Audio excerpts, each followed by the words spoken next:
Chichini benteye wo muti yanka enmrei Monso a mohwe yen so live on Western Diamond TV enmrei Yama monso adwo ne yama makwa ba mo amu other regions a monsa anka radio no Yama monso adwo makwa ba yadam ase say my journey live on Western Diamond TV Facebook active but modern board of Facebook says here na follow proceedings join the proceedings ka proceedings for adwin cherefa to na wo share no so like page ni mayen na yenda wase ebrepem edenumbre yi Oman Mpuntuo dwumedie ena no nan abapan sema no enwotwe ekopem seno sia bebo ebe me so na abena sewa amani ampon ede enda ya wo no sia brem ka se no so de ato so de amaye no misraw ena mentina kopem se yede osumi ebewie midin de Okyeremaba AS Enchill the radio PRO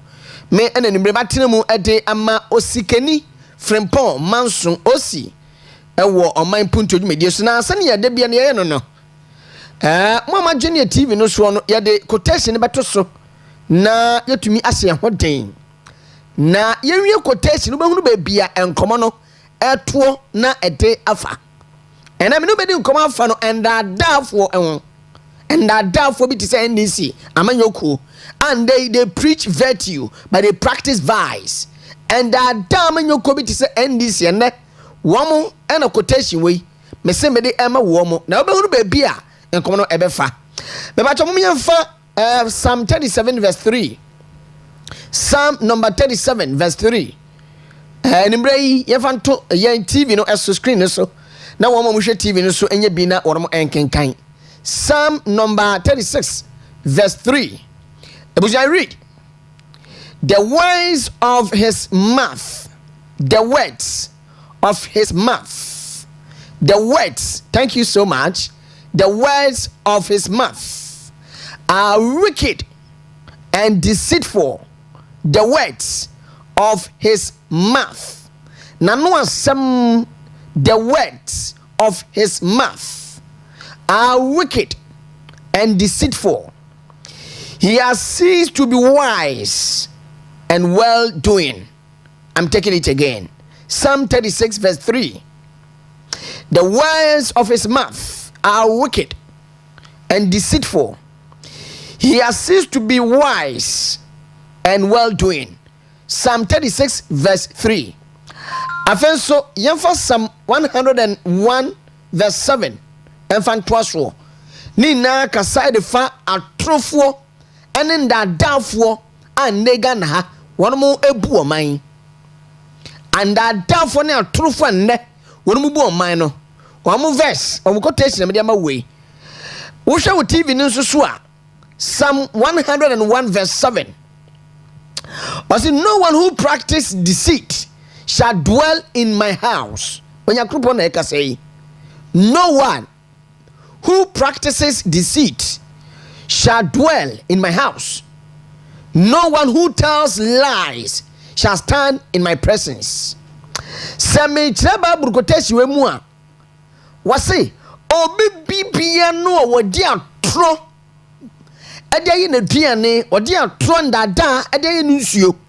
obi bia no wodi atro ne ndada wodi aye ni biribia no a wodi ti wo man yi mu no sanimpa no woni tefa e wo mi urade yakropon manim no one who practices deceit shall dwell in my house no one who tell lies shall stand in my presence eni nto yakropon fie no monkan na muhunu se eye wo man ne de asamonsa na mo wo ho akontabuo ebu dan kwa matemuda meniga na mpenufo na ekasa nde numrei meniga na mpenufo ande wo mo na hwe o man so na ekasa nde numrei se mudi andadan ya tro na nde mudi abagye wo akonwa ya tena so na sandadan ya tro no ebeda di ewo mamambuo mu efra se kura de ne ho adi ewa mambuo yim enda ukọ banda ukọ doma east ukọ eye mpoho one more shishi party office, one more vandalizing party headquarters, one more send one more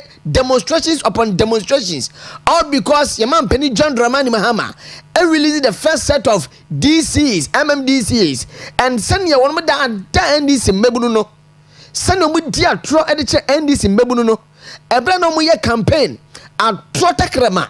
NDC mpenufo ekache mbebunu the grassroots, the constituents, and one more executives our NDC aben mu no ano dan ntro and ndada mo de ma emma party mano ene anaden huedi okobanda ya sai party office okodoma east ya sai party nyoma okompo wo mo ye demonstration upon demonstration and more to come all because of ntro anua mode ebeji okunya betena so edada monko fokra no mo no mo e na party ba ko mo no ende eno na den huedi but ende nkomo no me different direction kra me different direction but answer na medi san komo no atrota krama ndi se manyokuo ende wo de abeji benja na tra so no ma meni komo we enra escape me kakra na STMA Second Takoradi Metropolitan Assembly wamo e de krata bi dia ba no we mi bonitew na afa ya konkomo ehia pa no eso me kase we ehia we su ehia ba me konkomo a ehia pa no eso na se MC betumi nya krata no Second Takoradi Metropolitan Assembly STMA public announcement eno na escape me bonitew na was relocation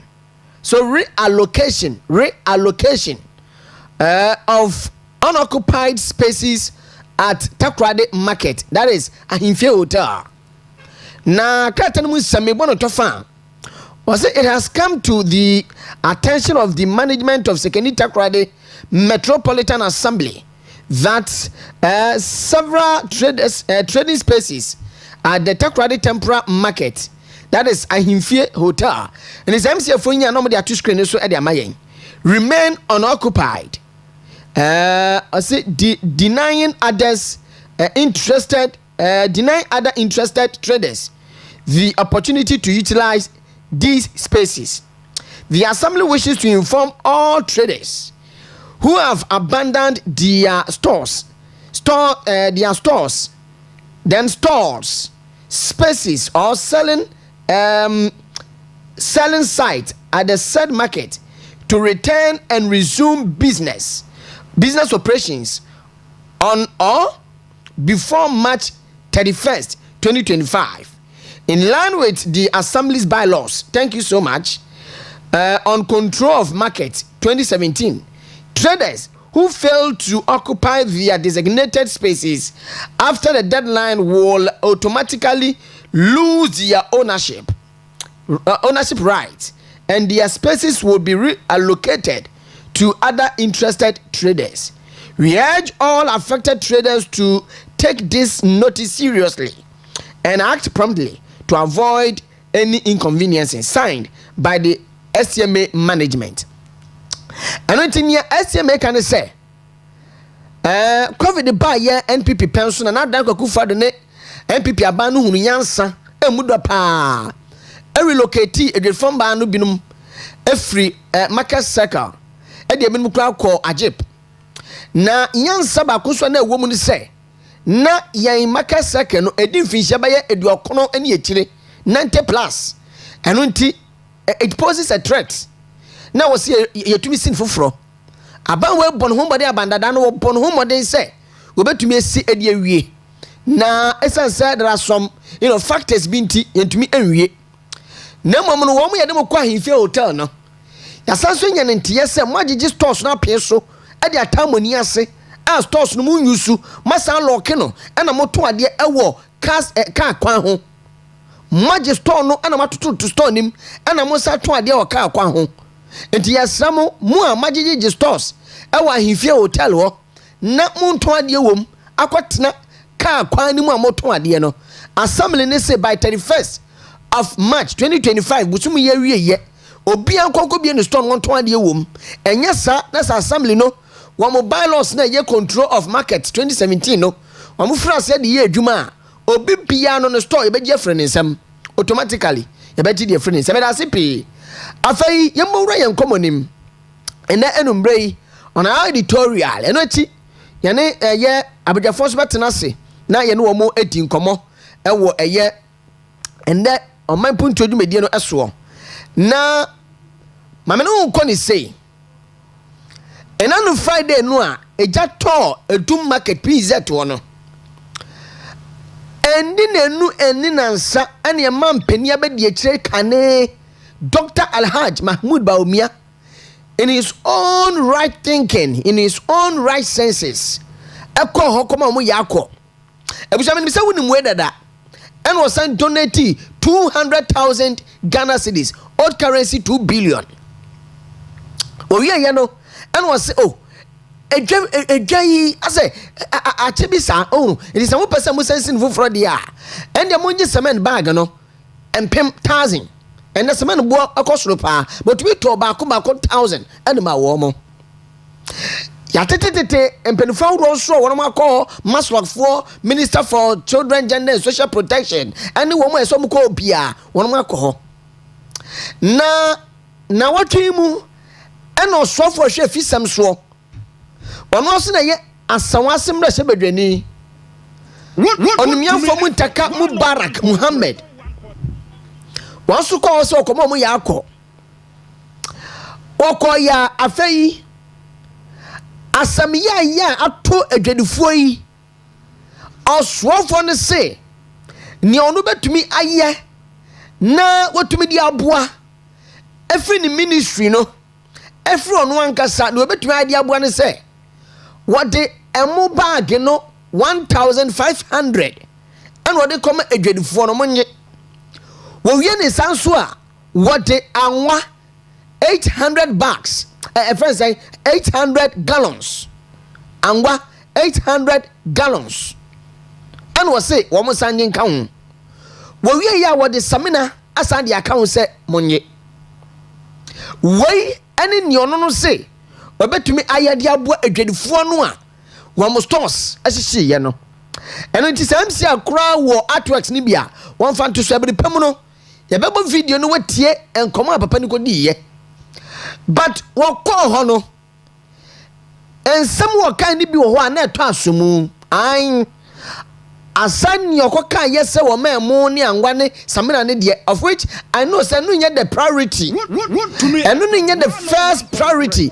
We have a hierarchy of needs and you may hear no yedi kaya no and say any fata and in penise ye here and say any fata and no edwadufo adia sisei edwadufo enyoma sisei na se Minister of Interior ekwa komo mu bribia wose okura ne nsam emo 1,500 bags and 800 boxes mini pose sachet wa ni bimpodia se na boxes de be sachet wo wie so a wo de samina e de aka wo se wo mo enye na edwadifo no mo wo PZ edu market wo no eye ade bia wo ma kina se sabe wo tumi mfa abedwafo mfa ndane nkoa se asam ya we ato wo mo na se minister oba mu srabe mu a wantumi anya biribia se emoni angwa na wo de bra wo mo so woro mo nje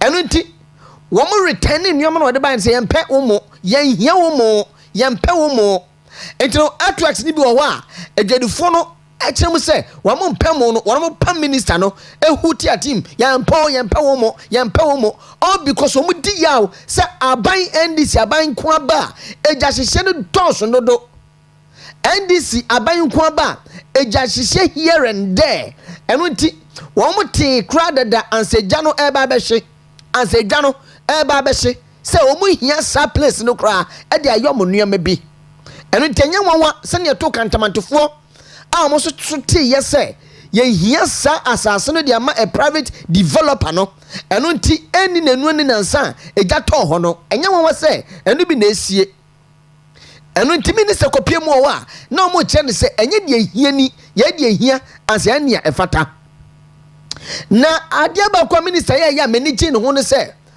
or condemning the Ashanti regional minister in his presence because he was just behind him. No one achi. wakasa ni nano na the Ashanti regional minister Dr. Frank Amwakohene, the man who demoralized the Ghana National Fire Service, who used some uncultured words on them. Man na wan fe ni die amfama wo mo no. Wono no wagina na chi pe. Na wakatira fire service for no say, wo bo mo abaso. Na wonim say, wo mo nneoma mo yusu no ebia ya dada pa. Eno nti one kasa fire service for no, sometimes they go they pass through a lot of frustrations. Akadi wo yusu di fight ja, akadi wo yusu ade ekoja wa bra ja to bebe no, ana eho adema wo mo. Nti oban no hunu sampa. Na me wakani sen many ji wakwambi so because then he was condemning the Ashanti regional minister as sabi yes wo yes small boy akwa woni mfia biasa na wo pese odidi fire service atem me ka say fire service yeti yakra ne ho no. And so he had a got to disrespect them because one day the Ashanti regional minister wakatira wo mo say the fire service did war wo mo yade pass wo to fight fire no. Na asamba koso okaye no me ne nya adwen because na wo se wo de bekọ cabinet say na nka fuel ohunu fangwa yetoi merase PMCR. So we have lost millions of cedis because of fire outbreak, and you are here bringing us rice and oil. You don't want your rice, we don't want your rice and oil. Do fire victims reject interior minister's donation, and it is in the right direction. It is in the right direction.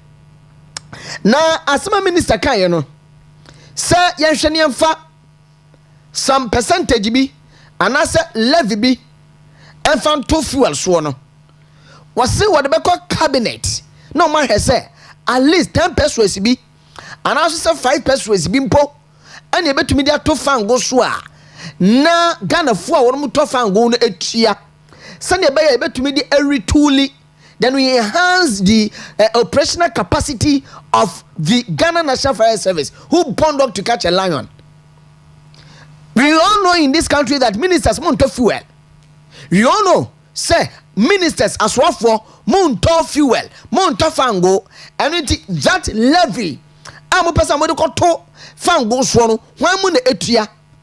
Yan Jini Ghana phone so grandpa at Tiaba from say, Yan Jina driver for again na driver for aye NDC aban again na driver for aye NDC aban driver for mu tie me mo kura mo kan bi na aban watumi be frɛ kundwa no na nda akamani elasa so akamani akoso akamani all because man choose the right person. Your decision was very wrong because minim driver ni bia wakacha am so was son no nebusuafo na egukam kotoa ba de NDC. You have your choice to select who becomes your leader. But in a country of a blind, only one-eyed person is a king. On my ye na ye ni frafo no sabe nyono nani ba ko abo na aka ba ko etesi so na otumi di hunu ade kakra no wono na ye ohini o won na die so and when someone you careful when to see wisely decisively you will choose someone etire no obesa so abetwa ode nneoma be gu so. And this is for that done during their campaign season or campaign period. And that is the reason why they and standing with the quotation. No, Obia that down for piano, Yakupa say, one yan fear mu chafa, one yan fear na hinyamu aquine. Because they preach virtue, but they practice vice. San and is a member way aye. Woman catcher say abandada NPP. Woman de a tour. The go fuel so twamene and na ku Ghana for driver for soon and one more adwuma industries how do a one the fuel adwuma soon the for soon because the fuel work cost no affect our daily lives in many ways. 101.1 se fan go work cost no etumi affect Ghana be bia mu etumi affect no intino wo hwe eto ahodo a egu fan go so eto awodo egu fan go so me kra me da ya me kata mani a me ti mani metuma lese bako 13 bako dumiensa 13 taxes and levies egu fuel nko aso na hyenkani do revenue no bone ban an wa ya ndisi aban se minim se do revenue wotie me se yame ya atom na se owu ekoba bie mu a wonhunu NDC NDC mpo na se bia party NDC mpa obabatra because NDC adada womo na otufo na adada ni bia so yakopɔ se unya na hinia mu chefa. Just listen to this. Energy fund levy adabafo tua. Energy fund levy adabafo wono mu tua. Abobo yafo etua, pragafo etua, womo mu yusu moto, womo so etua. And if no Kadano, one so at you. And he said, John Dramani Mahama, His Excellency, the President of Ghana. And yes, and this catcher and say, and now we legalize you Okada as some uniform and meshani idea. Then Mofa Muhaji, because under you see, fire service for Kadian Yenti, yet it's a 12 2 fuel subium, number 2. Nano a fire service for a day Juma. Your energy fund levy, your sanitation and pollution levy. Your price stabilization and recovery levy, your energy sector levy, special petroleum tax, road fund levy, energy debt recovery levy, unified pricing petroleum fund, primary distribution margin, bust margin, fuel marketing margin, marketers margin, and the word dealers, that's retail and operations margin. Sa tuwe na ku fango so a do 43 omoto fango no wo mu etio na se pese ye boa fire service as a ban ye plans ye betu dia boa fire service ni say let's rob Peter to pay Paul, let's rob Peter to pay Paul. And clearly and this is second term way a lot of their strategies no are robbing Peter to pay Paul. And this is a critical example, a clear example. Say the levy be beto fango so biem at least 10 pesos or 5 pesos mpa na ye dey abo to retool and enhance the operational capacity of the Ghana National Fire Service. Me pa mo chopi aban wait to was sabi dey be bond for ni trim bia no ye san me wan this aban dey be bo for mo trim bia then they would implement it. Dey be bo for mo trim bia na mo implement it na ka wasu ye dey adia. Yenim say ministers mun to fuel into the cabinet no, then it means say the ordinary Ghanaian yen yesa bebe tuesa sika we.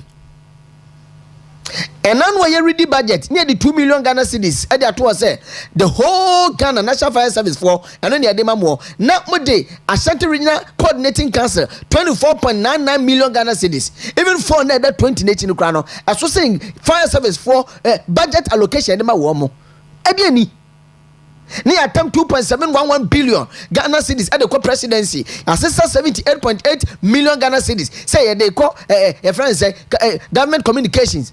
What is wrong with us as a country? A day ye and then a higher in a day and you soon. A day I take to a money. Just so no baba tell to be a fuck for be as say, but to me a poor man ya faso. Intenda a quite muscle faso, number to me a Ghana for and unie. Akwa first we are Ghana for you because fu and work osra obia betua bi obia obetua bi ebusa ma me fa no fancy nche baby na me first man ba ye miensa efa enwie we ye should the fight against Galamsey, the fight against Galamsey na oswafo hwe yensase ane obade ne mape wo ensase mu ane ensase so yewe Emmanuel Makofi Bua. With all due respect, as I say, no, Senya Yera Yamson Kaya, no one done your friend, no. So you don't call the administrator of District Assembly Common Fund. It appears as if also the answer. Now, so no one done your friend say, oh, one of the Minister for Lands and Natural Resources because one planet, because all the strategies are adopting now, no, and your strategies are a year as a 777 previous. I dare be a mean to me, will send him in Chirimu. And said, yes, sir. I will win him clearly. Say, and you are able to fight Galamsey. He mentioned a lot of strategies. A lot of strategies was say, and this year buying one more Edibaba could yet hear Galamsey. Now, the Dima Kutinin say, decentralizing mining licenses. Now, Sabi, in any case, who decentralizing mining licenses are? And on a stopping Galamsey, now, a question maybe, sir. Say I say obi petumi krata ekotufme gudie whether for prospecting or for mining no wo pebia age se de bia konkran e be delay nimpa no santia o se nimpa no afei wo resort to Galamsey sana mo pa kire de eno nti mu decentralize no e dia aba from ha district ahodo no mo be ma yenya minerals commission fo o ma so ye ho a o metumi aboa with the licensing na at least ahemfomini ade abemu ni ade saa na mo pa kyen na wey yetumi de fight galamsey Honorable Minister for Lands and Natural Resources. Yes, so yetumi de wey fight galamsey. Yebra ni timi mbo bosu tetew. Second, we say political war at the top. And only idea ya. We say John Dramani Mahama, His Excellency, has indicated strong leadership and accountability in the fight against galamsey. Enti no amanya fo no mo di anim o manyi mo no, wo mo beginam na ma fight galamsey. In what way? Nti wo enu ne idea ya. Eno se mo amkrofo ye galamsey.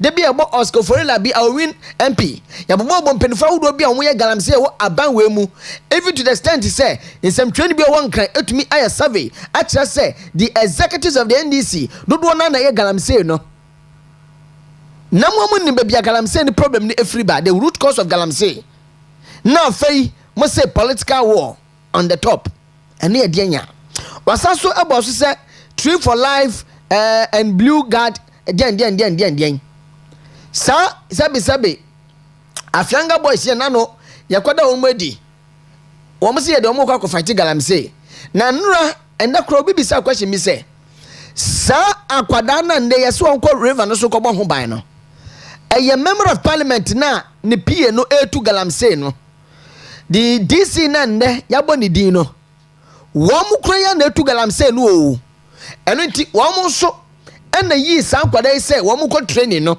enti no sabe wo ko training no na nne wa ba begu ni papa galamsey na wo ye na wo ko training number ababegu MP na endai ni pie na kwakwa DC no ana chairman wo constituency mo no a ene ya DC no wono na djuma no kwakwa se na eno nti ayade bi o mo ye e de adada yen ba ni na mu no Ghana ni ye chichire Ghana o man ni ye yo enti di o metumi aye no mde fra ba mu no de bia me ka chiro say the Ghanaians who are world awakening, Ghanaians who are right thinking people, Ghana for munim day, no munim from na yomu ya some to aba bone esan say no mu fi some punish people no what maka na maka the people say and this aban first 90 days in office wonduru ye kura no de wo ye no e pantuma ti kroi eno nti 4 years na ano betumi de ama NDC amanyokuo no e bu emfasi a na yenda ne hombra ena ko mabebre no na wo fie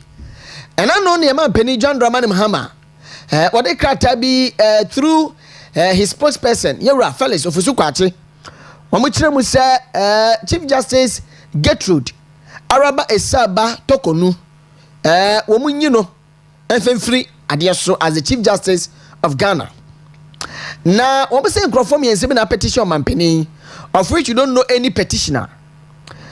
And here video be a Chief Justice akasa a wono de wo kana asem o ana ye de toto enkomo bi a John Dramani Mahama His Excellency wo kweka ye wo se wo de even krata no akwakoma Council of State because imran na tresa in consultation with the Council of State na Oman John Dramani Mahama ehwe video na Chief Justice ye no a wono so wakasa na nasmo kan ye ne se NDC aban no eno ono John Dramani Mahama wo mu enni hatred bia otan bia ema judiciary no me pa twa sana hu no because your president a eda ho e kire se wo mu ba ya ebere bi 2009 2010 Georgina Theodore Wood Chief Justice anu o mu ye se ko mo pam na boni minim se ma me ye pam ne empe no enti ye sanda ho bia eda ho da president a eda ho ye be hwe Minister for Lands and Natural Resources ne plans a waso odi beku edi etia galamsey na yahwe eto ahodo nso a abandada no wo mu kirem se wode tototo enioma ahodo eso na ne budget mu yi enioma bi di free mu the first budget ane levies a aban dada no etwetwa mu ane the first budget of NDC 2025 ane levies ahodo mi so mu so twetwa mu na dia toto osofo hwe fisam so that is interior minister okoko asenas okoko ye fano se wo mo pese wo mo de to foforo eto fa ngo so no ya be hwe na kani na mbomu na nne numre yedi nkomo no 101.3 Untumi Radio and Western Diamond TV. Oman Mpuntuo dwumadie so. O messages no WhatsApp and text message. Manem fa 0248 0248. Into one phone number into screen so mame. 0248 07 1174 0248 07 1174 0248 07 1174. Or text message WhatsApp manembra na mo Facebook no so mo follow proceedings no Facebook in there enumbre some 37 minutes past 4 and enumbre Oman Mpuntuo na utiemu amhwe so no mo hwe da ne ye ho abatew ye ba enkomo ne bedi ne baako ofia na Yera Frederick Boyne doctor or regional communications team member Emma the new patriotic party our Western region ha watena se enumbre ebusia medai mo aba na fei yaba beton komo no so edasipi. Good evening to Dr. Addison's dear wife. We say to you that take it easy. God be with you and your entire family. In fact, let me add that I visited the family last night around 10:30 p.m. I was with them. Dr. Addison himself, though traumatized, was hearty and he's taking things easy. I went round, saw the property, and in fact also had the opportunity of visiting his office where the CCTV monitor was.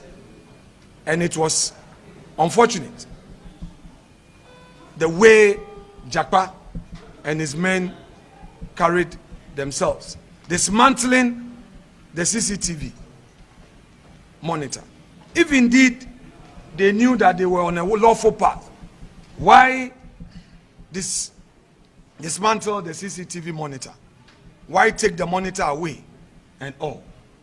I believe that we don't need this as a country.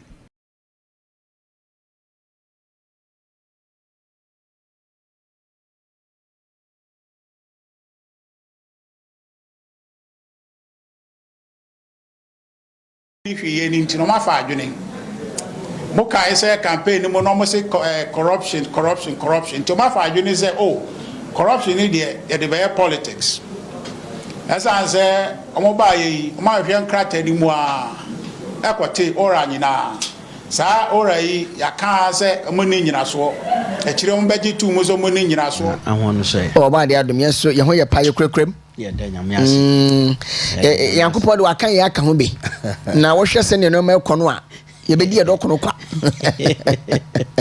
enko ye kra no I think that yes sir they be make there say and the system survive 24 hours under this government or a miracle. Wow, it's a miracle to survive 24 hours under this government.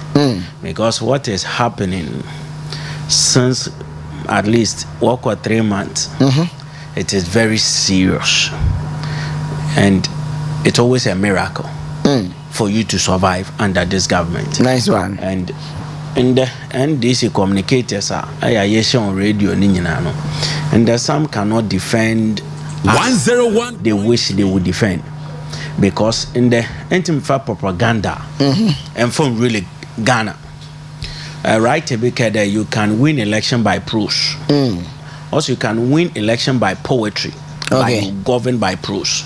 Chebetim de in some dead they win a baton, but anti for national bumano. Okay. And so in the NDC government is really struggling. We did this and the year to Abebioma, and this government will lose. Wow. In every sector. Oh, it's true. They will lose in every sector. So Enchill NPP for watching him biara. Nice one. And then America, the NDC for they drive a narrative, especially our Metro Hade. And God being so good. And then DC MPs Swaha. They have 15 seats out of 17. Sure. And Sisiano, you share the achievement. They are doing no impact. And maybe say what they did, Sisi will be idea why to what na NPP MPs. Now you cannot compare. Sure. And the obviously the achievement and the onion for 20 alcohol blue water gas na achievement. Me we be all there for. Yam bon se man na achievement anya. ekɔ ne Facebook or the ho. It's true. Or your achievement. Such a very shameful man and shameful statement. Now, by the time of 4 years, Baba, very well. To know how they done 4 years. Very well, Mate. Now, what is Sonia no Meconia no more? The other side, no. Almost started say party in your ma. Even we started can say me demonstrations upon demonstrations. All because your man Penny John Dramani Mahamane. This is near year or they were mobile, no. I say, and that there because so. Party for now, when can you discussion, but at least you bet me at a friend home. Party for night, you say, man, penny ya dada woman, because a bromo campaign was she says or mobile, titrum poho. Some to me, one a GCT now. Made this in a free, the elected a year executives are more constituency in him. A Korea traumatism and peninsula person year gender balance into the Obana or by and Wafay. We just question Kofodiano, ba as a DC.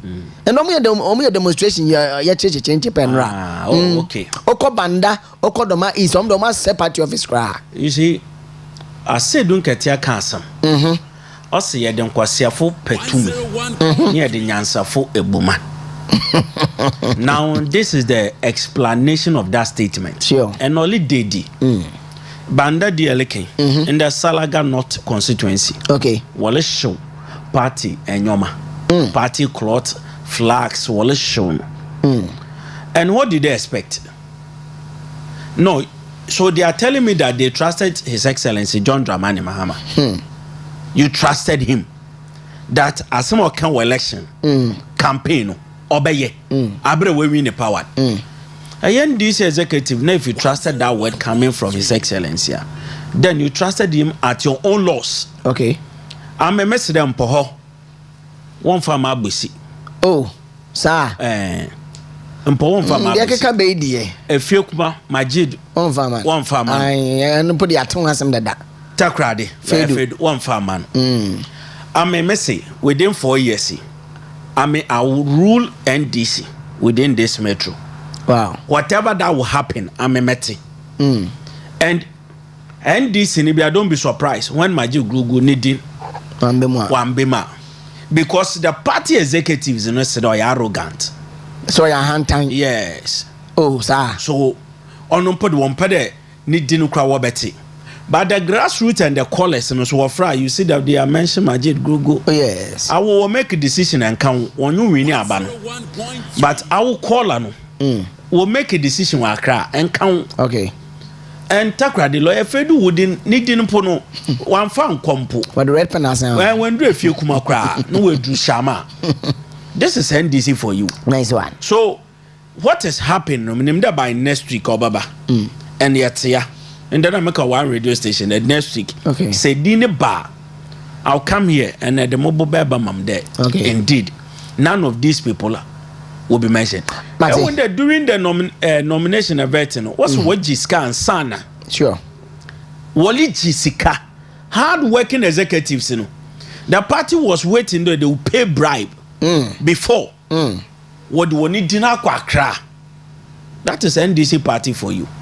Hard working executives. Won't you Jiska and Sana?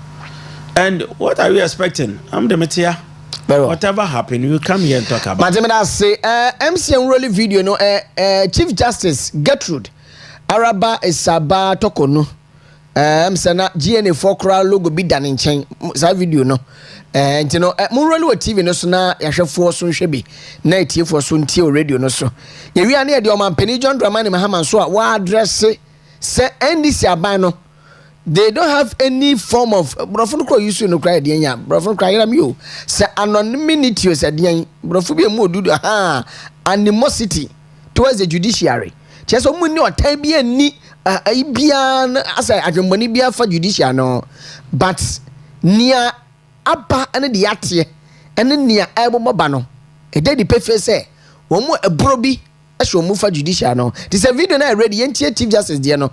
You na beti John Dramani Mahama there. Mr. Mupi. Semsia video na ready na yenko enim. Very well.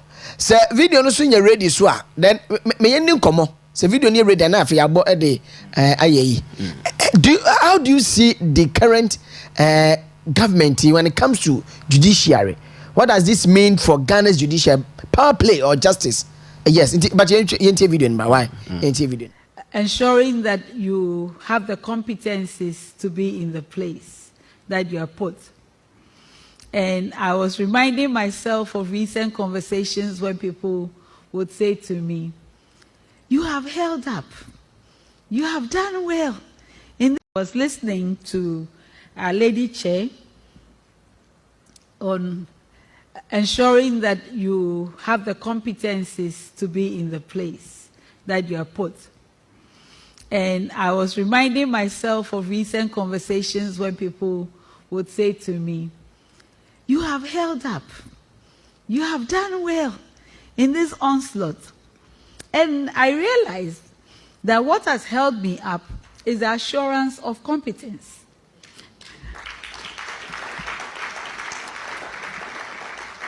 Simply, no decision that I have made in my role as Chief Justice or in my capacity as President of a panel of the Supreme Court has come from anything but a knowledge of law. No matter how many noises are made, the law is the law. And the only answer one can give to all the hand-waving is the legal answer, unless we want something else. You know, that is Chief Justice. But on for John Dramani Mama, His Excellency, dear no.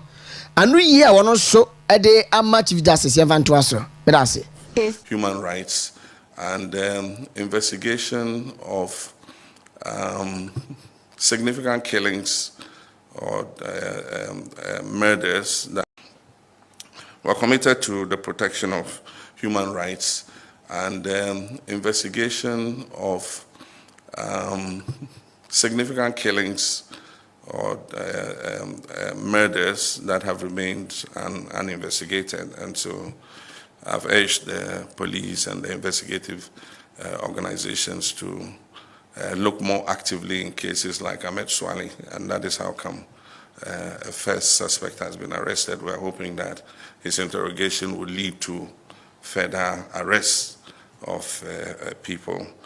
There are several other cases like the JB Dankwa murder case, and we're asking that it be expedited in terms of the prosecution that is taking place and for investigations to be carried out to find out if any other persons were involved in some of those.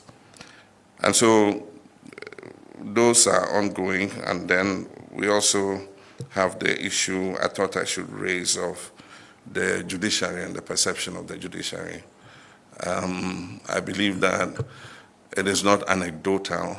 I mean, several surveys asking Ghanaians, you know, what their opinion of the judiciary is have not come out positively. And I believe that it is a duty for all of us to work to make sure that we have a judiciary that is respected. Year in, year out, you hear 12 billion cedis misappropriated, 15 billion cedis misappropriated. And how we deal with these cases are very difficult because of the constitutional procedure, parliamentary accounts committee and all that. But after that has happened, we must have a fast-track court where we're able to deal with this so that we deter people from just misusing government funds like that. Government is open to working with you, particularly on our side of the political divide. There's this perception that we have a problem with the legal fraternity and things like that. I think that if you look at the kind of people, Marietta and all of us sitting here, we're not people who have any such animosity towards the judiciary and the legal fraternity. So our doors are open, our hands are open, and if you think that there's anything that you should bring to our attention, don't hesitate at all.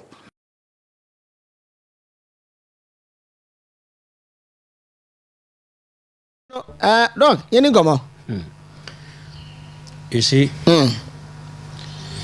so if the president should go ahead with the main intention, it will be the lowest achievement in his government. You see, this country is governed by laws. We are country of laws. Okay. Everything we do in this country is based on the law. The president, the executive, the judiciary, that is the executive, yes, the legislature and the judiciary were all creation of law. Sure. Now say yes, onye de be sora penoli chief justice if you hope. Sure. No, that is not what our constitution says. He says that a justice of the superior court or chairman of the regional tribunal shall not be removed from office except for stated misbehavior, incompetency, or on the ground of inability to perform functions of his office arising for infirmity of body or mind. Okay. In terms with the Chief Justice in audio, yeah, she was very confident that every action be a take ibiano, it is in accordance with the law. Sanka Yalisha Sanka, if I want to what the petition Naban, let us know their reason, their reliefs in the petition. The president should make it clear. Okay. Should make it open so that we can see that if there is any instances of incompetency, misbehavior, and inability to function, a woman. Okay.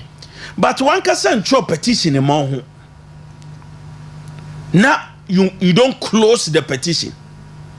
My ordinary Ghanaian who as summer obia come from our men except you the president because you only wrote it. We don't even know the name of the petitioner. Let us go back to 2022. In a speech, this president, His Excellency, Oyemeki, Oside, Oba, the reset will start with judiciary. It has to start with a new Chief Justice. Wow.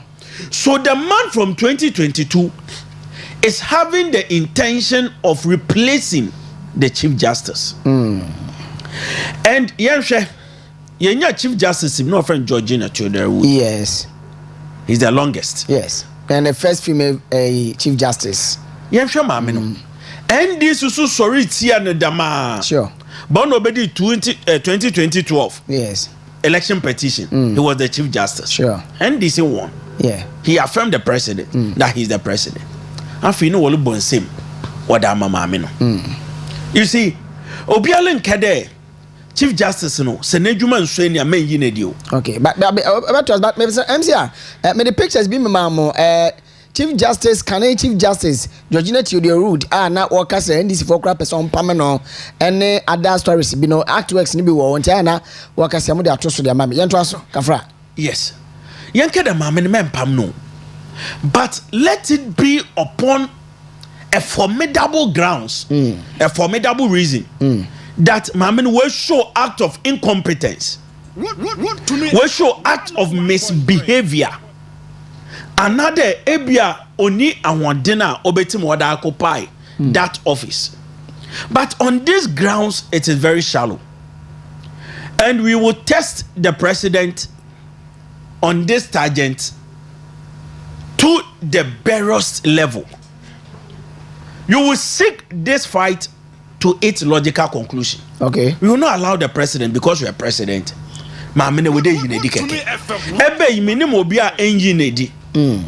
Every sector in this country, for the first time, is you be ready. For the first time. Okay. Teachers, nurses, VRA, post office, NLE, post office, NIP, Ghana Water, NSS, Ghana Port, Tama, Development Corporation. It's your beauty. Now, it has gone to our judiciary. Please, we are challenging NDC. Say if the woman has shown any incompetence, let us know. Ghanaians cherish that office because judiciary or your place any president biano no on try there over fight one. Because yes, your political cases among all the cases I yet the Ghana ha on do 1% impo. So judiciary no only any case when it comes to politics. Because political cases or court on do 1% of all cases I yekabum. Our some land cases a juma sama the cases in your court political case no pom 0.5 on do 1% impo. Until why should we touch the judiciary in this instance? Okay. We shouldn't touch them. You see, ended that now, Reka, that I'm sure the government wants to set up a regional tribunal or Pedro de Babio. Okay. And you know, in his speech, not today, or Pedro was set up fast track courts. Yes. Yes. The intention is to bring them regional tribunal. Okay. Now, them regional tribunal, no, or Cheda say, what do Wasama? And when they say Echo High Court, no, what the assembly and pay him local Supreme Court. And I do him local Court of Appeal. Yes. But with the regional tribunal, I want to person what the appeal no so count. Wow. It means that with the regional tribunal na NDC or your one intention to set up on said what some coho.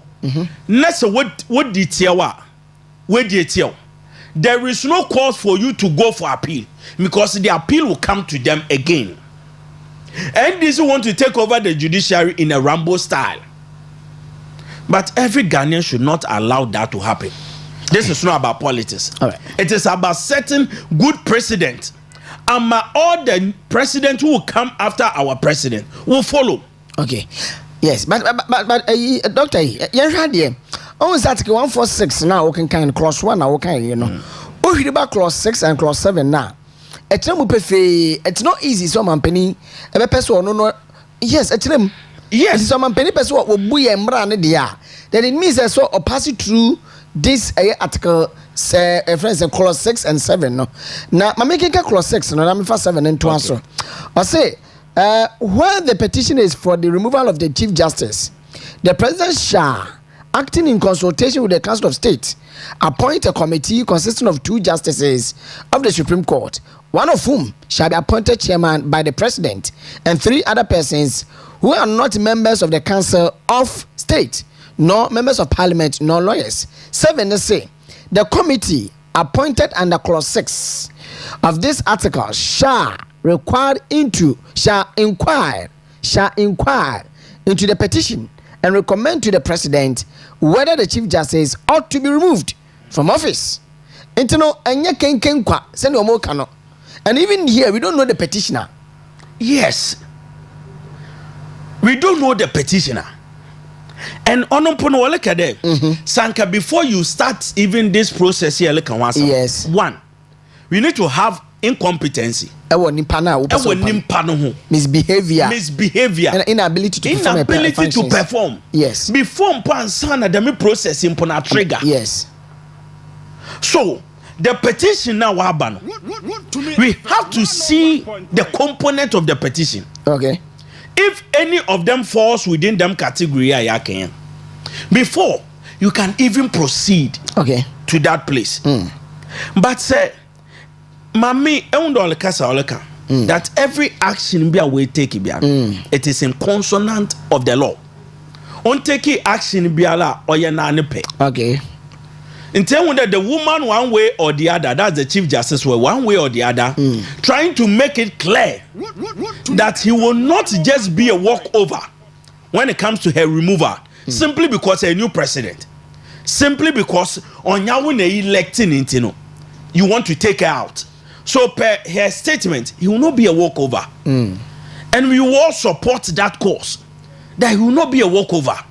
On your damn people, be power. Chief Justice wo nimpano exhibit all these traits. Na ya hye ye ho da ye pede ye jinedi. We should Ghanaians should not allow it. Very well. So we will not allow the nimpano jinedi no. 1, she has not exhibited all these traits in Nina. Why do you want to remove that woman? Simply because NDC government banner waban. What pedo was your biara? What if you resetting? No. Resetting. Is that how to govern a country? Is that how to govern a country? Yes, any influence. So obia only yejuma onye infumdu bihanono. We should not allow this to happen. So we are asking the president, let us see the component of the petition. All right. Let us see the petition. All right. If the petition shows that the woman has exhibited some of these traits now, all of us, we are here. But I say support it. Very well. Dr. Frederick Boyne, a communications team member, NPP, Western Region, out here. So I can say, but in command doors, you know, bubu bread muka krankra na fi etumi etia kopem tamwa. You be fa frɛ for no. Nti mo messages number still, yeah, 0248071174 0248071174 Oman Mpuntuo dwumedie na wotie na wo hwɛ wo Western Diamond TV so me say mo amofra na bre nyendu ye now MC ababua me na ya video no a na PZ edwedifo no mo nneema hye dwere be no Dr. Haj Mahmoud Bawumia ono nkoa no na fem no wotumi donate 200,000 Ghana cedis. Yes, me papa Steve na adum chedu akra mpo no ebra kantamanto hye ne Philadelphia members no omo 2.2 million Ghana cedis. Some nyina mo nche na so kai se kantamanto hye no NDC abind 1 million Ghana cedis pe na koma wo mo ye che no ye say individual no bi anya 120 Ghana cedis sana meti ye 120 Ghana cedis. Momi hwe video no a the interior minister ekọ ho a okoma omo 1,500 bags of rice and 800 bags of a year friends anwa any soap na omu huro no momi hwe sa video no we don't want rice enti yen kwakọ hwe no so sai radio na yen roli na ye pay.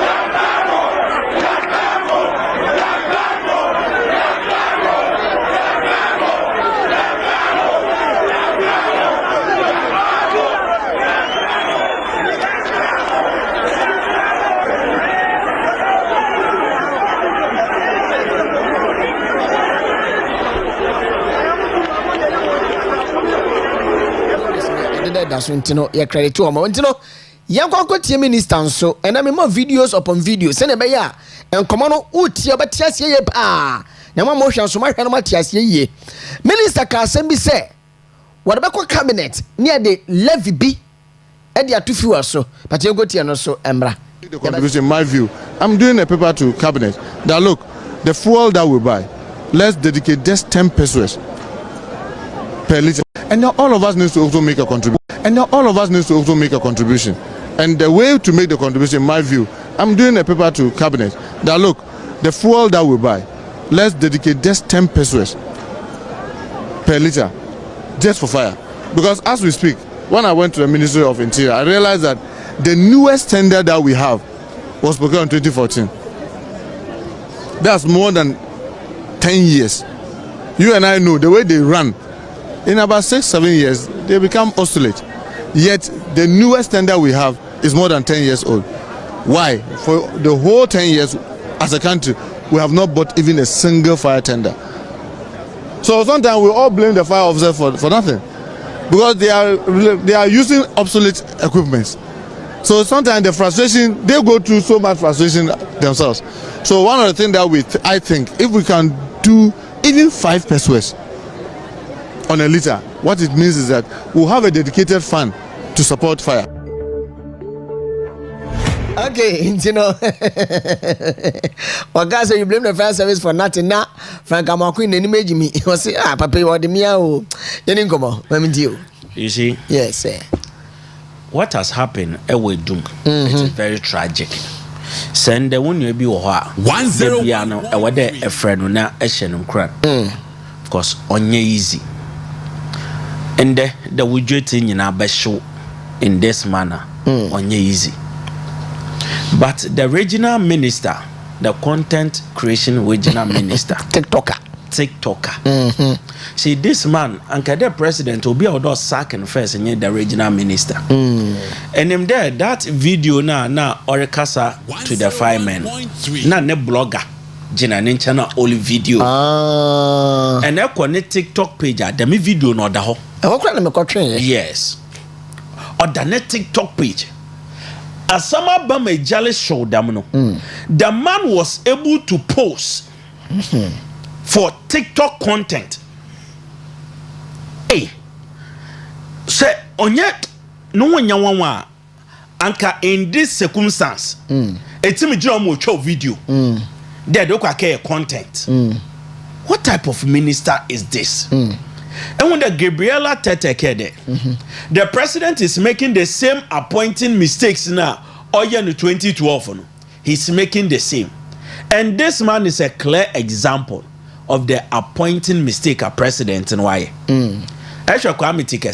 Okay. Last time on Lambaston rough. Sure. That man is a very shameful minister.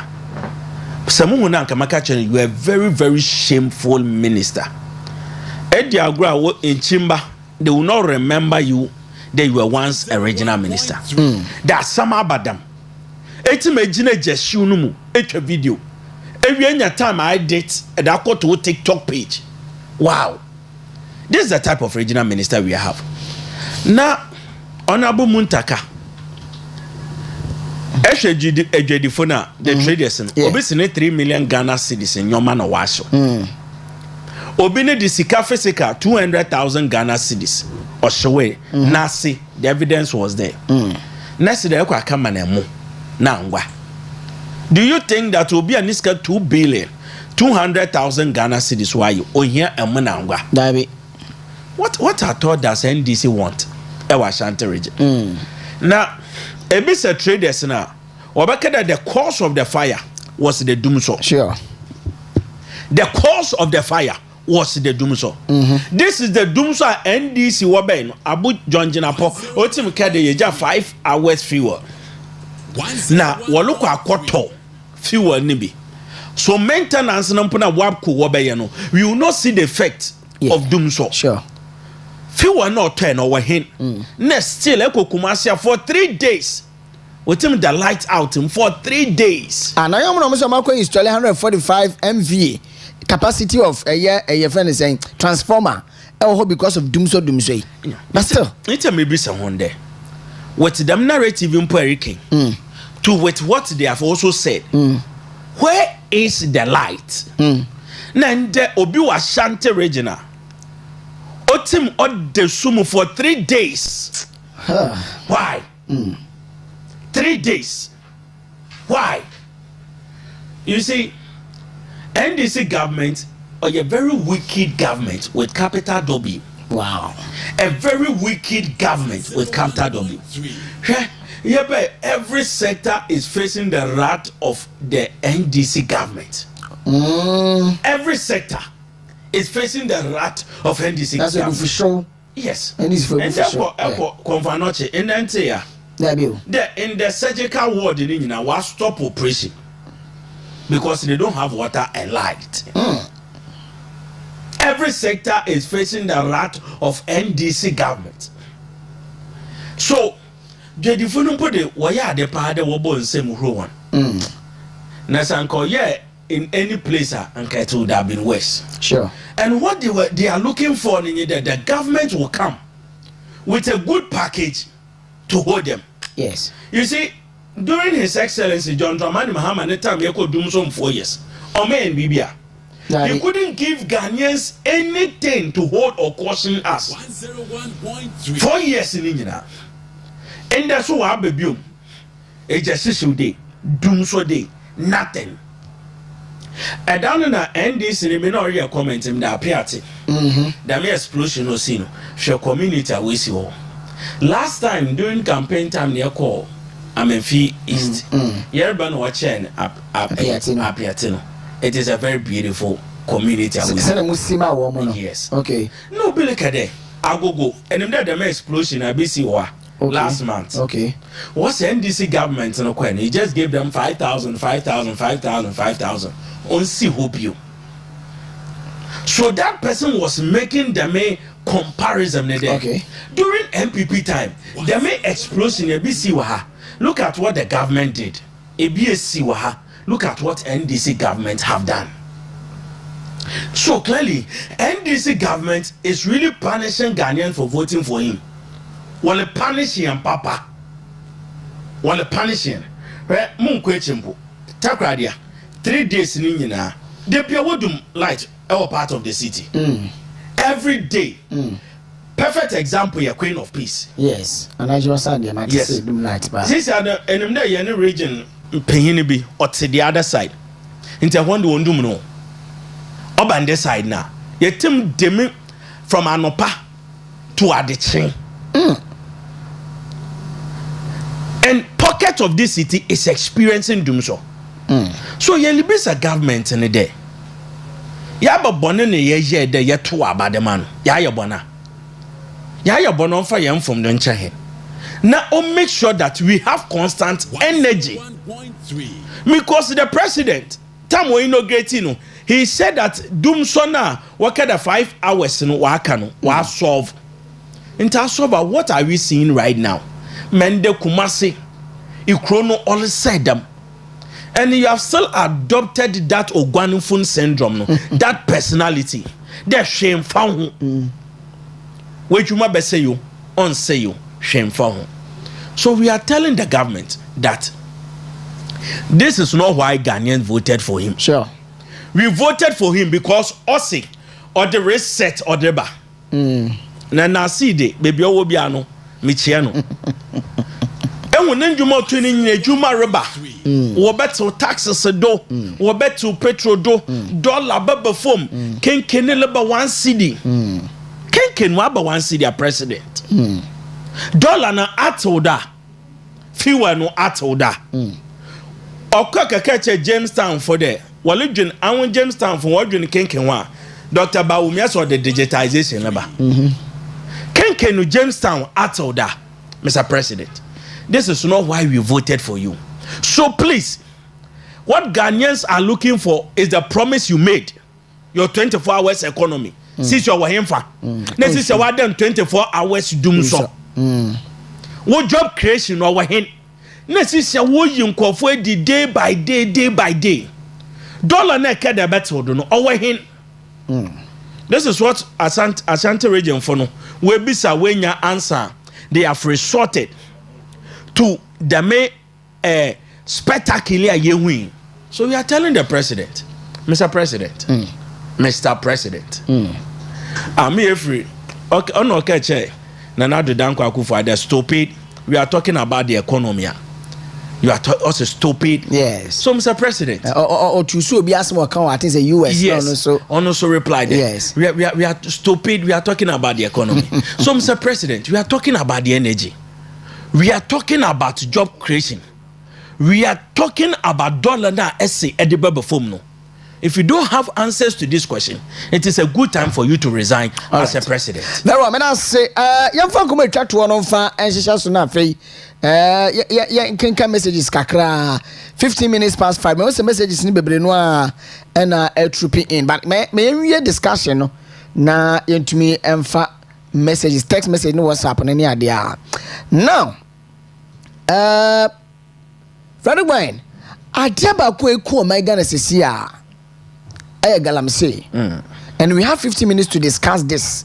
Galamsey. Na Obianso Chana Adreke first why you to Galamsey. And clearly it tells you say about way by a lip service be and I'm catching during the campaign period. No, I fell by ya Galamsey Okono. I do almost sinchia. Now, and the Minister for Lands and Natural Resources, after more a year launching of river gas, then the Tree for Life afforestation near the end. What train the plans are, what they be to Galamsey? F4. Was it a decentralizing licenses, mining licenses? 2. Policy reforms. 3. Tree for Life afforestation. And 4. Political war at top. Me bacho enuma nei. Wadarumo. Mona madi amanyo semechiache. Me nim insise amon so mhihia as NPP aban. Ana nka mo de be etu Galamsey ase. Wait, to Galamsey ase. Me that's it. Let me start by reading NDC one promise when it comes to Galamsey fight. Okay. One manifesto. Very well. One, also declare a state of emergency. It was in their manifesto. The WABA will be declared state of emergency. Okay. Also, two, ban all forms of small-scale mining for a while. Okay. Three, ban all forms of mining in our forest reserve. 4, free all arrested galamseyers and give them back their seized excavators. 5, stop going after and arresting galamseyers in a pit and focus on the kingpins. 6, use artificial intelligence to fight galamsey.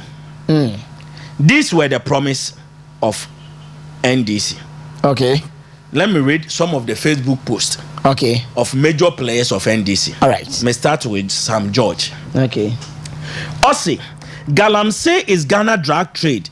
It is to Ghana what cocaine is to Colombia. There are cartels involved. These cartels have politicians, chiefs, and security personnel involved. Our government is complicit and will not do anything about it. Nanado bears ultimate responsibility. Shahadino. Also, he has the power to arrest and deal decisively with anyone involved.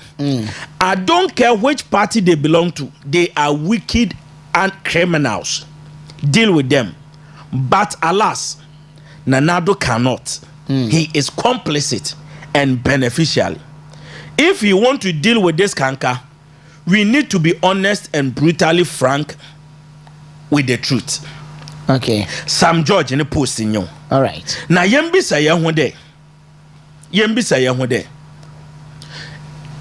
Sam George the me posty even in one post and post there. Sananado pedo to Galamsey or the 1 week or the boat to Galamsey. And when you say the man who is paid to be president has the ultimate power to end this in a week. Good. If he wants. Good. He is the commander-in-chief of the Ghana Armed Forces, for Christ's sake. For Christ's sake. Until John Dramani Mahama, the commander-in-chief of Zoom Lion. Until don't to mean to us. Yes. Mamusha Dr. Amaneboama. Okay. Also, shamefully, the government wastes taxpayers millions of dollars to plant trees. Trees. Oh yes, I'm a launch crowd. Yes, and attend environmental conferences abroad, yet deliberately set out to destroy the environment through Galamsey. You see, NDC government, that is why I describe them as a very wicked government. You see, Mr. President, our win MP no, Oscar Fodulabi is on record that Oya Galamsey. Are you afraid of the MP? Esronana, are you afraid of the Awin MP? He's on record that Olia Galamsey, Yambra Wasadunko, Erastus Asaridonko, Osi, Tama Galamsey Task Force, Wodu Krom, the constituency chairman was confident and he stopped them that he will not allow them to fight Galamsey because Wambona Mane and Sana Wareba. Mr. President, Sadiq Adams has made a story that Sisiano, our forest, since NDC came to power, it's more than we have ever witnessed, to the extent that Sisia Cote d'Ivoire, Cameroon mercenaries are now in our forest protecting them. Mr. President, are you aware? Ninja President him declare state of emergency in this country. You can't declare it. Now yenya a poor, wicked, incompetent minister in the personality of Honorable Amakofibua. This is the man who looked into the face of Nana Addo Dankwa Akufo-Addo and told him that how you have governed this country should inform the generation and the children, not how to govern a country like this. And the Egyptians you are seeing today, you see them no more. I am a kaipa. Nyame ya dom. No wabe yo lands and energy minister. Elembele wada hu wo to Galamsey ho. Erastus aside don cause and cobra nsu no. Since you want cleaner ehun enye there. Wa block nsu no. Okay. Na nation wo to Galamsey. Minister, you are aware. You are very, very aware of this story and statement. And you have done nothing about it. Na mo ye shameful minister no hu nyina mponye there. Tama NDC wa power ye hu okuja to blakwa. He visited most of the rivers in Ghana. No so unsugu rob bottles. No de be press conference. Ye hu Sami Jemfi in a boat. Yes. From one river to the another. Ye hu NDC party I know why your press conference e won so river prayer. Sure. What has happened? NDC winning power we no. Kempiski na ekwo keye Galamsey conference. Minister, won atọ papa. Kempiski na ekwo keye Galamsey conference. Ewie no, the only idea de be anye blue water guards. You are sending this one man training. It be as young as 18 years. Sure. It be as old as 60 years. Na asuma no there, onko bush no mu. Na onko nke facing kwafo wokita ammunitions and guns. There, I want to fight a Galamsey. A forest you have made us aware that you cannot enter. Our minister, as to some of the forests you can't even enter. Asuma innocent children in there, they should enter into the bush. Now I don't know na NDC ni be catch am there akwa krubi. Am da na neira wo foforo. No oba training ni bi. Enti no waje wo charger. Enti no 3 days no waje padi ne charger. Na padi no so peda onye ne ye kasa. No ba soje ino do no kache soje inde. Meira wo. I'm from charger mama kanam coffee. My phone edum. I want to speak to my wife. Yes. So be someone there obi a 3 days on ye yenka say no so pedo coffee. Esman obushi. Bushim onka da wa. You see, honorable Amakofi Boa, and the meeting was City TV. Yes. And with Papa Nenima, so a very shameful personality. A very shameful personality. So NDC government have failed this Galamsey fight, and they should declare to Ghanaians that they can't fight it. Because be somewhere there. Promise a crowd man, the Oba Galamsey boys and will be free and winning. Be somewhere there, are they arresting the boys or not? They are still arresting the boys now. What make you promise the Oba Yebeja one? They are arresting them. Why don't you free them? Rather, you are arresting them. Shakwa Erastus ni page last week, or say Enchill. Wakache 2 Chinese and 3 Ghanaians. Okay. Now what they call police station ho. By the time I complain and Nambrano, no way jawin now. So, Mr. Wonder, what willpower is NDC having to fight Galamsey? Okay.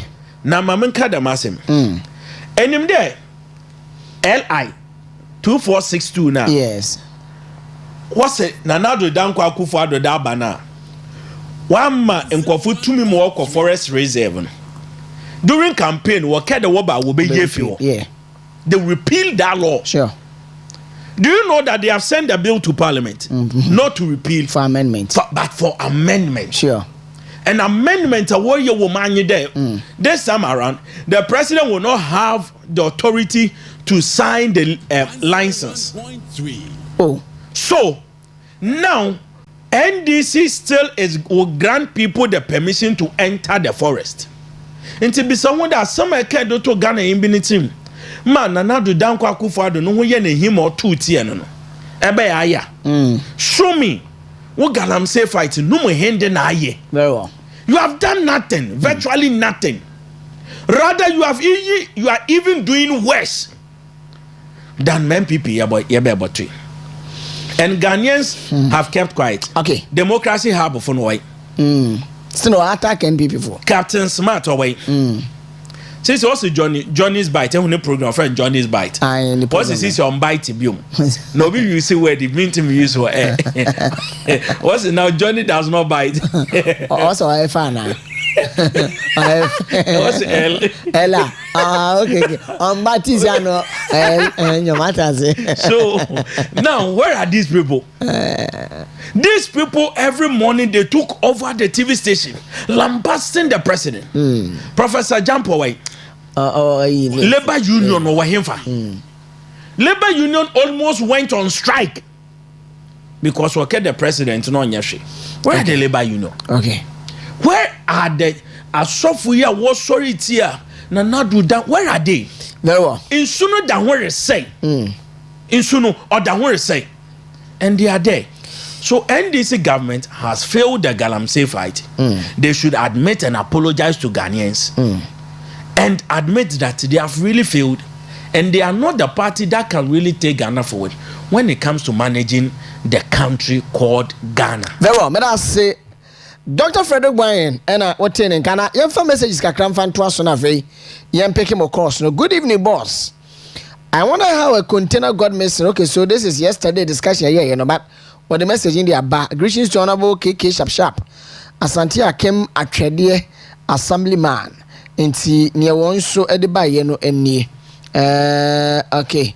I'm far. From Teacher Constitution, Riamwase.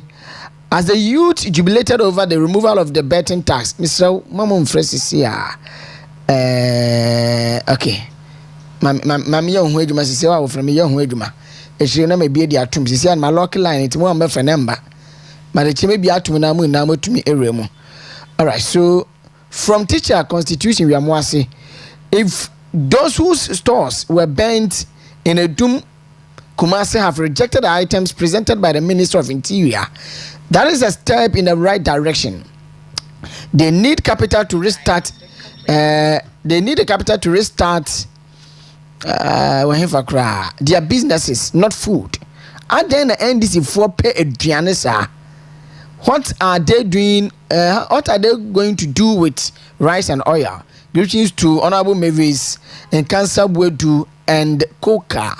It's honestly the our day Abba any.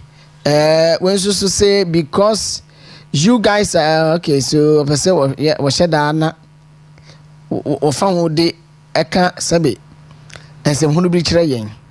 Well, say good evening, MPP. Let's bring back the love and save Madagana because yanom diasa they respect anybody, especially Ashantis. They don't respect anybody, especially the Ashantis. Citizen Abacha from Takoradi. On a day way Eddie Abba Saint Okushambo Edificodoku Miskadaka 10. Na the message is say good evening, my brother. It is so pathetic to see the NDC government giving a bag of rice and oil to our brothers and sisters whose businesses have collapsed due to John Mohammed Dumso. Now, this is a clear picture that NDC and John Dramani Mahama has no interest in the well-being of Ghanaians. Ghanaians have made a great mistake for voting for the NDC and John Mahama. Best regards to Mr. Collins, Sir, NPP, Eskadoka 10, incoming ... on Fanka home. Good evening. Please, I am Mami Fia from Second D. Please, what surprised you people? If Inconfirm can fly to Burkina Faso, then containers can fly to Russia. All right. Until day Abani. When did NDC party? When did NDC came party? Are you forgetting the bad works? Okay. Also, the Brofono crown where the screen ye. Let's see the printing press. No sign air train for rewriting. Please, I am Philip from Kumasi, Achimako Forudia. Matters about Chief Justice and NPP party members and the entire citizens of Ghana should start to demonstrate against the removal of the CJ because enough is enough. Thank you, John. Darega Mahama wanted to change the constitution to go to another term. That is why he is engaging every department. He is changing every department and institutions. Good evening, crew. I am Nana Usu Kudom from Ejuso Kwaso. I second the act of the traders in a doom for rejecting the food items from the minister. They can't continue to fool us anymore. Mahama baako termination bebree. Also the audio be me for text message na afa me pick course no sharp. They are good gumu. Okay. The man say man pick course na na. The way messages no gumu no. My ha na me the na dey ready messages. Afa ye be phone lines na dey atum na yeti enkomo pa choba so a oboni tew na woko wanim. Ye be phone lines dey atum 0248 07 1174 0248 07 1174. Mesramo oba lowa TV set na radio no 2 yendi obi atem wa ha enti oba enye wa so be di obi atem na ya no ya kura se obi a Ghana. Hello, good evening. But your man ya da so Good evening, baby kasa free. But you pay you know kete fitapa na mentio but your way dey ayari ready na me say you na fight wo me yin na kambo any support party no then you know ninja e na bi ai na mon fact ya am. All right. Intri mo we ni you cry for wala o me yin chere kwan you fit so that me da say why are they? Hello, good evening. Hello, good evening. Hello, good evening. Okay. Hello, good evening. hello Good evening.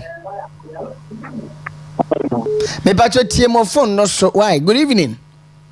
why evening Good evening, baby kasa free. kacho me kasa free Kumasi abu akwa Ebu akwa Kumasi ho de manatu opa o esu ebu ano oside ni ade na ya kasa so da wato ni dumadi abu di ma dana mai pacho ya frame akwati me tam kasa free abu akwa ya kasa akwasi usha TV na utie ho de be ha dwen o pacho you me say da free dumadi abu di ma Ghana oh eno okay yes ya da se pa ya minshira why pacho you ya minshira papa. Hello, good evening. Good evening, Open Jose. Body mami. Friend me teacher constitution. Me kasa free agonere amoase pe. Pia, yanku eni. Me na me MP ne one of me in cancer board of that is MP no. Nice one. Yanku. Teacher ku kan so da bi obi. Open Jose. Yes sir. There be am come say Ghana abene ene ya ba bi hu. Na unu je am mpani da John Dramani Mahama o ka se bi am hu se no de e no kore o se Ghana for short memory. Nenka papa we ye be ko 2024 oni ade papa bia we tin ka tire Ghana for so ni e wura fi ni ma bebre e se me no ka se me se light deko asante we dia e ti bitu no do bro 10 times again o ba ni na ni sa bia we born ho e so na ye kan Ghana for bia nti eni ye ne o eni ye ne na me de me kan se ye no mu so ntwa ope ni e mompa ye na me se de tie bia 2028 no MP ba be di Ghana nice na Ghana ya sa ku ye ni yanko po shira no onye oke on shira won super no count teacher we mo. Hello, good evening. good evening o Good evening, baby kasa free. oh me kasa free asimbeku eye kasa opoku mpasi aso Yeni nkomo. oh yo bema ye me pesa me kan se amo mo me emphasis da menyame se eya dia se MPP for me ni ya ofa ke Ghana ke nye papa ke adibo hon ma hu e se ya na nipa ntiase se abra wo man ka tan for me ni no se since up to now MP in this you also muntimi akofa nsem pi di aba enti mahama foforo na se dada enti ye fin se enti mahama obi 2025 up to 2028 ofa enti 1 years then we yaki enti o mani o ye o koye sai obe kunyan ana obe dume yes sirano yes sirano Very well. ye numu se waba ye ntimi ye bibia on ye panicho dumuso no omoaye ne school for na wo ya teacher for no you omodi no omo nko anya sa akro no beba Ghana ha Martin Mera say hello, good evening. Hello, good evening. Hello. All right. Hello, good evening. hello good evening Good evening, baby kasa free.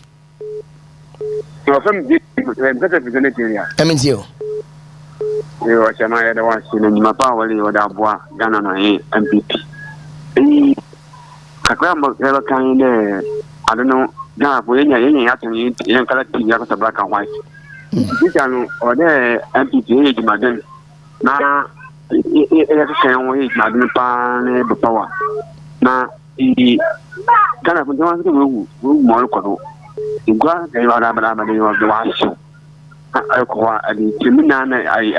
am more at the come on. If you order the more and 9. All right. 9. Okay. Mera CP. Hello. Good evening. Hello. Good evening. Good evening, baby. Okasafre. Pastor, me did Eric. Me kasafi shy. Osudoku. Shy Osudoku. Mami tiyo. Mami shy. Mo bojuma pa. Na me pese me mbisa nsembio. Na se dunso no. Sama NPP wo power no. Na dunso de eniho. Na se problem ni ho adentina omo abefa Ameri every central region eko Kumasi se omo di kwa kosovu sa dunso no. Enti me semi bisa se me bisa se na na akufo ato no ba e so se oba be fight galanse. Enye hwan na ekoto gold catcher edabre omo amoye galanse ni so omo fa catch gold no. Mahama baye no how many months ni na mo start criticize papa we. How many months ni me semi bisa okay, and no yan try say 3 years sir. Ne aka wasem sa na wo ka wo no. Me da hello, good evening. Hello, good evening. Hello, good evening. Okay. Your call has been put on hold. Bruni Ben no. Okay. Hello, good evening. Hello. Good evening. Now where there? Nyame are me ho ye odi ne bebe Okasafre. Because free at twin stop yabon. Yeni nkomo. The American say, Enti, yes, he bedidi say the ebony. I said, you know, and every normal work also, no, it's a monk of man, they see light of no, say any mapa, the Mumo and a monk of man, they say, Mamma, you will do any massive. Bye bye.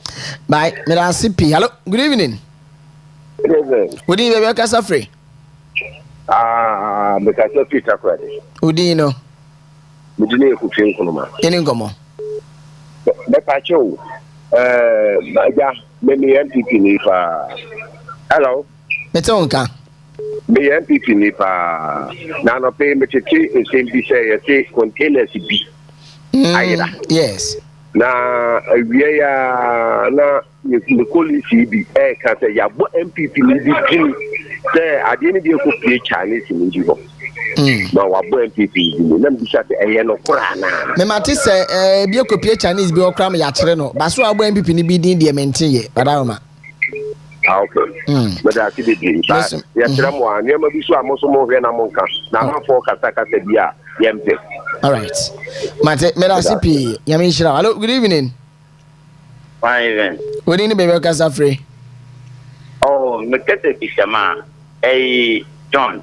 John, ma minti o.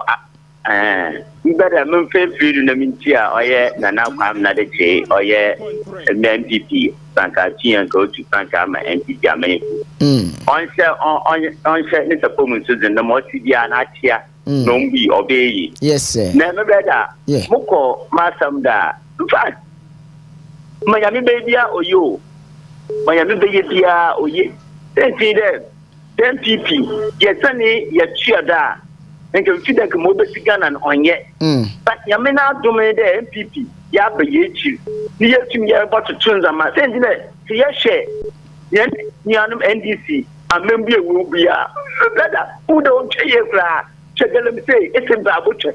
Let me say, in 2 months, it's a dakon, about to do my dakon on one city. Drivers, the drivers can put all way among drivers. Must know MPP abandoning yet. MPP about petrol to them. Check the sound that go by petrol. What mine? Okay. I mean, count so patchia, John Twain and Kwame Adichi. As a common afro channel, my papa. Hello, good evening. Good evening, senior. Bodi bebe Okasafre. Me Okasafre no other region. Kumbungu concentrate patao kumbungu. Nice one. Yeni nkomo. Senior me dawase. Why are the nyameshira opa? Mi fa kwenye wechira me kia honorable Franco na anodon pre ejuma wura. Mi kia Alhaji Habibu Idris MP di Matolon constituency kunkune ayana wacha mi papa. Lawyer na obir boy na amansan bo afo. Asama wodi atu yanim no. Senior. Na sisi die Ghana ha nema ekos ne die enye ne makito na I will crampo NDC nibi. TV station below Cotona Honum.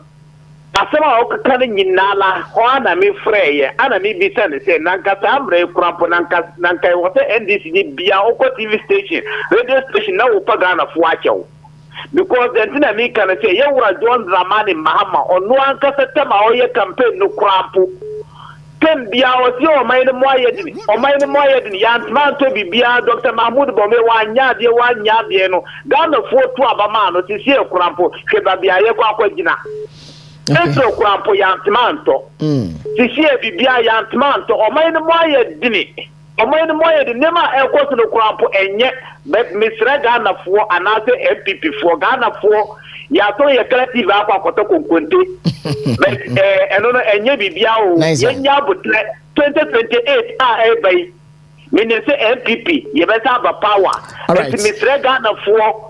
Ye papa ye bibia chairman want to be chairman ba ko pe okwa national chairman Ghana fo ba bia mo mentu abara ma papa no papa ye national chairman aduma be no want man ye ye ba bia ade ama Ghana fo be da wa so wori ye me ye aduma meso me da say chairman want to be for national chairman ne de #obia e preach. Hello, good evening Papa Papa din be be okasa free Papa from mami nya kwa me kasa fi Accra la pass yeni nkomo Yo, antani se me ko me juma des mama ncha na bo samie okuba bia obia na machia ona bo mama efu akoto me do bia obia me chia inka me chama yombodu me chia abusi apedi yes sir atade bi ni me anu mo se MPP fu e kasa se ya na me te hwa na ye me sere nyanya ni ebufu yo nyanya ye ka ho ani ebufu ye ada yempne ada yenyese ada desi nyina ye ho afedi nyina ye eda ne waka ye se wo ma me kura be hwo ana wo ma me be hwo ye we na ye se yenya ya tamo ayi power dia ko se John Mahamasa papa we ti yenim no oh no akataka so ye campaign and tro na de frafra no kwa na de frafra to nipa we se ye dia mamu ojan so say your kan ye nyina obetumi aka say campaign talk and so mobile ka den na trend ye ni bibia be ka trend ye nya de mamu na ne sawi she mamu echibi ne tie no munim papa we say na ye to ma Ghana ye de she wo mu no ba aka mu dodo wa sake wo mu nyina dia begu fie no nipa we say ye de ne kopu ye yi na ne kan makata ni anu MPP for say enya kra tisa de yenya ye tie mamu no ye kasa dodo MPP for penny for ye kasa dodo saka mi amiti fie ya mama fafon ana ka me kasa sa na ka mu obi bi o maka na de opani pa woni se we ye kuku dam wo party o kina no o sign ha na we sign ha na mu sign ne sa na me credit one na ta mama ana me de ba be defend party no okay o ma baby no ni ye ti me ko ye ni Matemera CP monu ya bisimra sibu akasa ye pa. Good evening. The radio PRO. Saint Okushambo. The radio PRO. Me so nyakropon hira de man say nya ope wasase su bia no wanya mfa ma wo.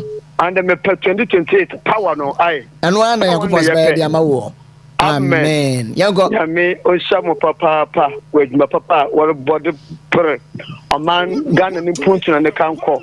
The bia ketima mo foso. Nche doctor na mbo na bado wa ya DJ. Nche skal keten MPP free na them brother Collins mo swem du bia no ya me ni dream ti osabaka pepepe hwe oya hwe husemo de egodifu wa hwe ejapadu dem won se sufom dem normal payin dem wobiri kwa amo na ngwa de egodifu hia oya hwe husem bebre de santofo no ye ke bebre chewan ye ke bebre de obianfa Nesi biantunechi na yen to abanu bumfa MPP 7 December Sansafo wokodi fufu wi a wada awanto abe nende on how kese inde idabi na asapakope beautiful wojina torifa west ekudem koto aba inde wonkan wasempo inde the boss hu ina yenda da galamse inde wa jabodo nsuka yin yebinom endi sa membu ya membu papa John Dramani Mahama okoso hwiala wo position odi bi papa bi odi bu bi the best MPP payful na ni mumba yɛnka yɛ ho mbɔ wɔ baabi a yɛwɔ yɛnyɛ dwumaden na mmɛbufo a do so agya abɔdo industry wɔ ne bo bam dollar what's the arrest dollar now mmɛbufo wɔ Ghana for so for 2028 yɛnyɛ dwumaden 2028 inshallah MPP baba power mashallah se dokusha mo mi da salo good evening odi bebe kasa free we kasa free taifa bokinga Mr. G the firm adepa ni nkomo yo me ma money Eva Obama or Manti Asama Ghana MPP for so come mama chia JFK Chianpa General Secretary na mentia minority leader chia mo afenya Martin chia umpa mo de mo a mo boma MPP no chia wo mini a wa hu mama kone e bai ye pa se obeka sa asem no ni se obo na baso sure mame ayi ensemo a mame ne kaye no yenya no mo MPP for no saa no musu ene wo ban etie saa no musu ene wo mo ban etie na we ni nyina chi no mesre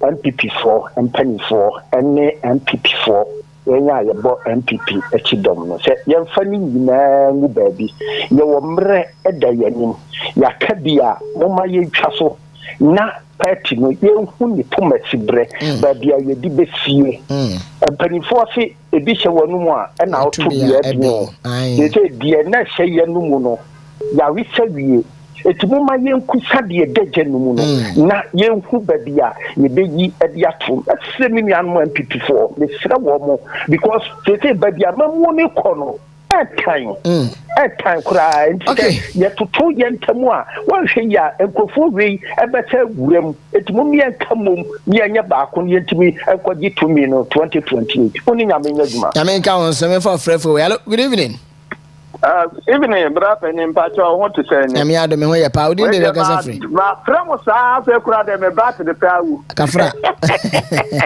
odi be kasa free ye monitor me di Moses wa me frefere wa west upper west Moses ni ngomo ayo brother ni nyame nka mo pa ye brana waka ho ana se wa nkofo na mo ka ho no odi me ma mo ajo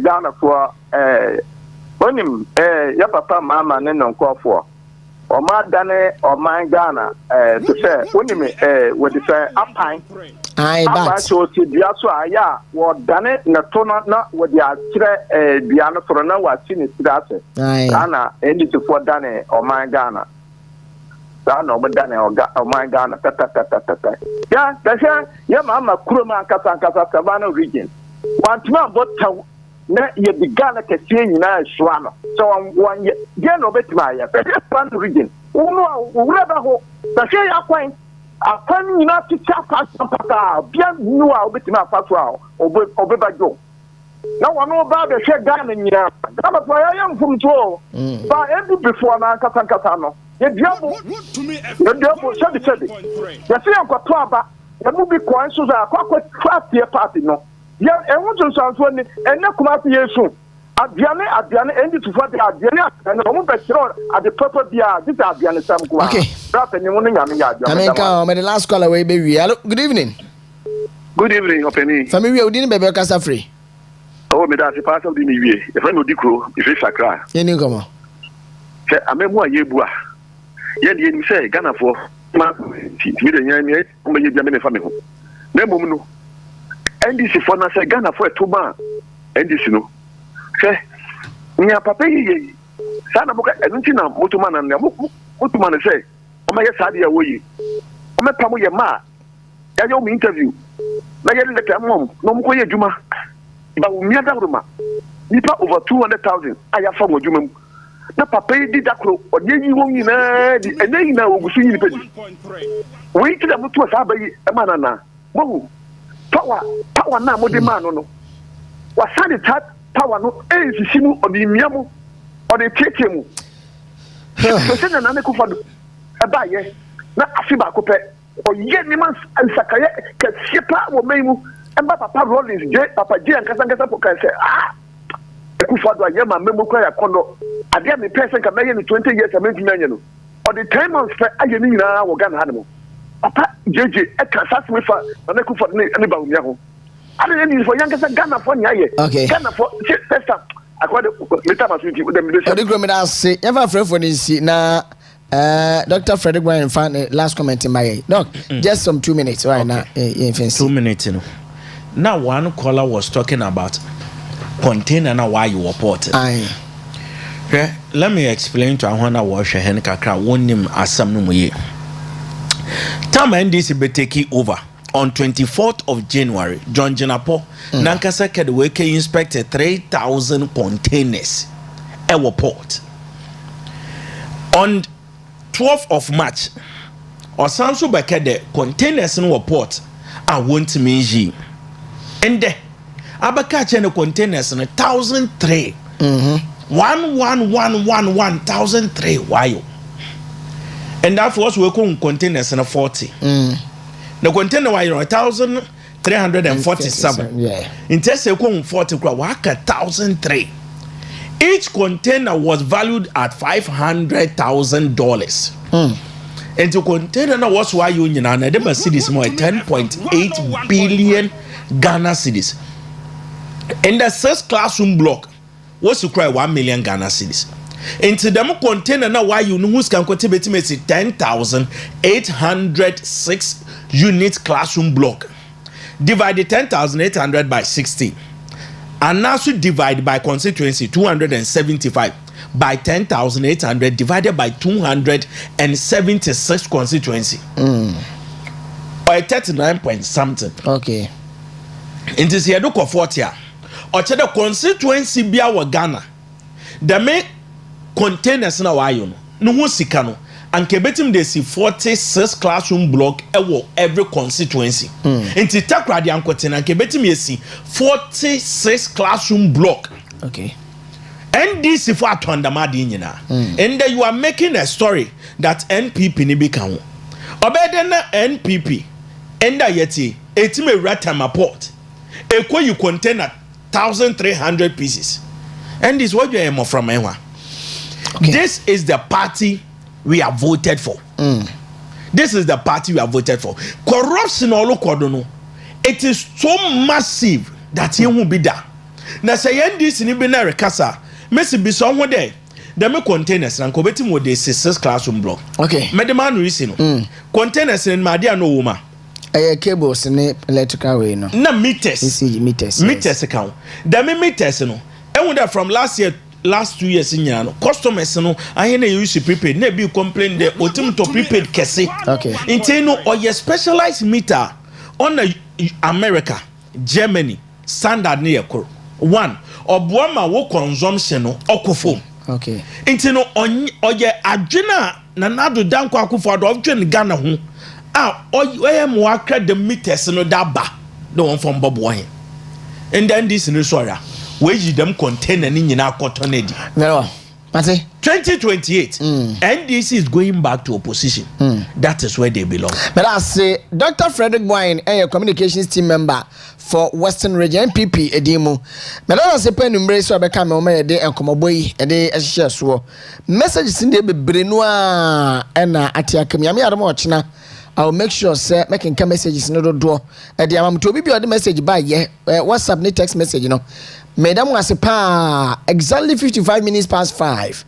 You best also a 5:57 now. Abena sawa many and Ponsuya bre to me Edino Siabram Cassiabono Ede Assumo. Tenumbre Edibesia. Now, mother the MCR, the entire production team, Madam was say, Mommy, a quote TV, so. Yamisha, papa, a demanded the more. Bones say what you know for we know the Rahani idea. At the end of the day, send over to me your content in ye, our TV no so, and on my Edema war. Sounds so and radio phone so mutie and so.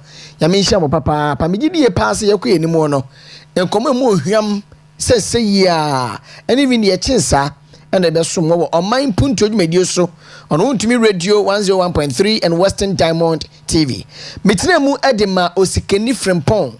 Manson Osi na answer mekono MC amon family last quotation no Psalm 43 verse 1 Psalm 43 verse 1 Mofanto so na many Ghana for endi enkra Psalm 43 verse 1. Say MC benyan fast and anko de atoso ama me wadaroma na memfa ensi. Psalm 43 verse 1 was say, vindicate me, O God, vindicate me, O God, and plead my case against an ungodly nation. Deliver me from deceitful and unjust men. Merasipi on your screen. Psalm 43 verse 1. Vindicate me, O God. Inya grupo. May hun sane NPP amanyo kuo. Ebe ye nyoma paso Ghana fo ehunu omo so mfaso eto abaya ye ditie wo mo. Enne amembo boni amembo fun ayekoso nti Ghana fo so se omo so nyakopon se won vindicate NPP amanyo kuo no. And plead my case against an ungodly nation. On my yetimu pa de pa.